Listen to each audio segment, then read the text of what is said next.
Яңы уфуктар форумы буласак педагогтарды һәм яшь белгечләрне йыйды.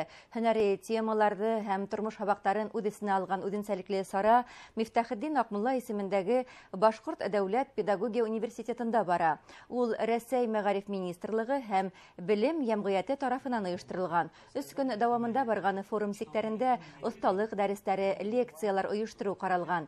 Яшьләр алдында билдәле экспертлар чыгыш яһай. Улар катнашучыларны интеллектуаль бәхәс корырга, күмәк кеше алдында телмәр тотырга, куркуды еңергә өйрәтә. Сараның хедлайнерлары булып, илдең билдәле сәнгать әһелләре Дмитрий Дюжев менән Сергей Жугунов сыгыш яһай. Форумның тагыла бер үзенчәлеге яшьләр экспертлар менән күзгә-күз карашып һөйләшә, үзләрен борсыган һорауҙарҙы бирә ала. Оештырыусылар фекеренсә, яңы офоктар ысын мәгънәһендә киң мөмкинлектәр аса, сөнки яшьләр алдында төпле белем алу гына түгел, аудитория менән эшләү, белгәнеңде еткерә алу бурысы ла тора.